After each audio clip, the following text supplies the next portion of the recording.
Good goddamn morning. Today is the 3rd of March, which means that we are up to day 15, which means we're also one day past 2 weeks.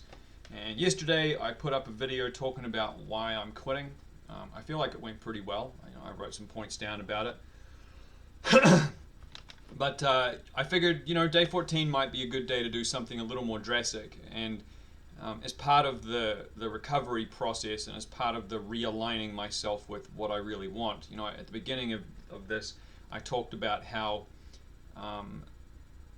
the meltdown that I had, or the little midlife crisis that I had, was mainly about how far away from where I was versus where my vision of myself wanted to be, and who I thought I was going to be by the time I hit my 40s. Part of the process of realigning myself to meet that version of myself was to take some serious time to address where I was and where I wanted to be, and come up with a vision of what that would look like. And some of you may consider this to be counterproductive. Some of you may not agree with it. Some of you may think it's a terrific idea. I happen to be in the camp who thinks it's a terrific idea. I had just a little less than a gram of shrooms, so I decided that on day 14, my girl was out for the afternoon and the evening. I was home alone. That I would finish my work for the day, and then I would clear my schedule and get on some mushrooms, and spend that time asking myself questions like, who do I want to be? What things can I let go of? What things do I want to grow or expand in?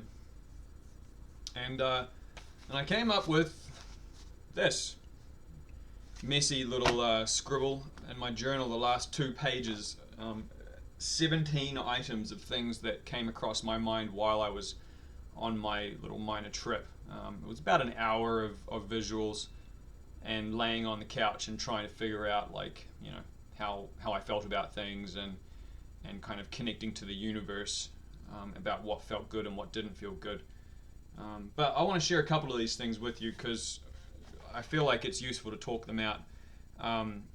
The first 2 were the 2 that I had been carrying around some anger and resentment about for a while. And one of them was that I resent when people look at other people like they're part of a group, but I do it myself. And then when I do it, I know that I'm doing it, and so I resent myself for doing it. But the habit is so hard to break. So I wrote down to stop looking at everyone as part of a group. They aren't, even if they don't know that. And I think that ties in nicely with if you're on the right and you look at the left and you just see them as this monolithic group of idiots who are destined to make the human race more pussified. And if you look at the right as a monolithic group that's trying to put everyone in concentration camps and essentially allow the oligarchs to rule from afar. Point, by the way. You're both right and you're both wrong. You're right and wrong on your points of view. The oligarchs are getting away with it, but they don't give a shit about left or right. They only give a shit about themselves. And if you think that they are driven by one side or the other, you're only seeing the puppets that are being held up in front of you. And I think you need to take a deeper look at what's going on. But anyway, moving on. Number 2, and this was one that's personal, so it feels bad saying it, but it'll probably feel good getting it out. I've had resentment towards my home country. Those of you who listen will hear the accent. I'm originally from New Zealand, and I love New Zealand. I love how beautiful it is. I love how clean it is, for the most part. And I love that my family are there, and many of my oldest friends still live there. And those people I care for deeply. And when I see New Zealand suffering, it hurts me on the inside. But for some reason I was carrying around resentment, and I didn't know why I was carrying around resentment, but the shrooms kind of opened the tap and let me dig into that. And what I realized was that I was mad that I couldn't come home at the moment, or really anymore. at least until not until things have changed in the United States. And I was mad that I didn't have that freedom to be able to just go home when I wanted to. When I came to that understanding, I realized that that was holding me back from really looking forward where I am now and living in the States, because I also love the States. I love it here. I love the space. I love the opportunities. 99% of the people in this country are good people underneath their prickly political exteriors. And I particularly like that you can come here as an immigrant with nothing and make something of yourself if you're willing to work hard and show up and show that you're willing to do things. Despite what everyone says about how America's bad, my experience has been show up, work hard, get rewarded for working hard, work harder, get more rewards. And the people who I've seen who haven't been able to do that are Americans who were born here in the lap of luxury, who never learned to appreciate that they were in the lap of luxury and that they had so many opportunities around them.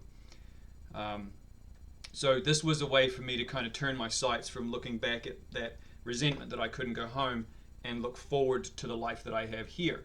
And then maybe in the future, if I get myself financially independent, then maybe I can go back home.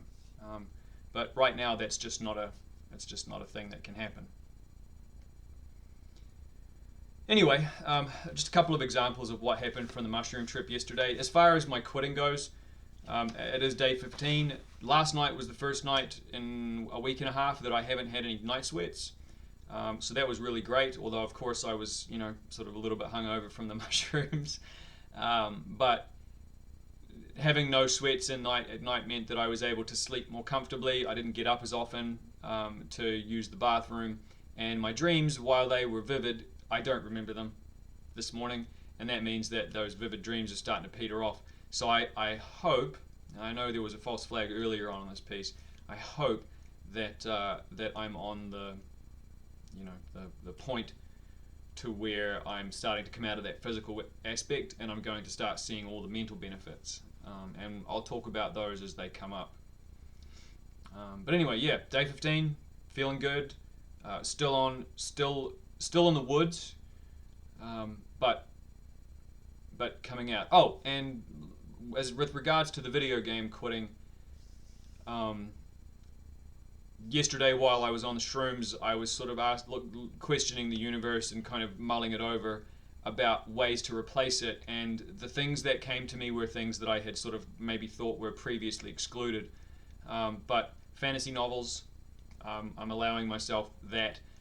Pursuing some nerdery around Dungeons and Dragons with friends, again, as long as it's social, but also kind of diving into that and doing some reading about that and kind of using that as a fun activity for me, because I like to learn things. I like to go into the backstory of things. That's enjoyment. That's enjoyable for me. So I'm allowing myself that, and of course, movies and television shows. I don't have a lot of time to do those things, so and a lot of them I can do with other people. So that's been my replacement. Anyway, yeah, like I said, day 15, feeling good, sticking with it. We're 1/8, no, 1/6, 1/6 of the way through. Anyway, that's all for me. Ka kite.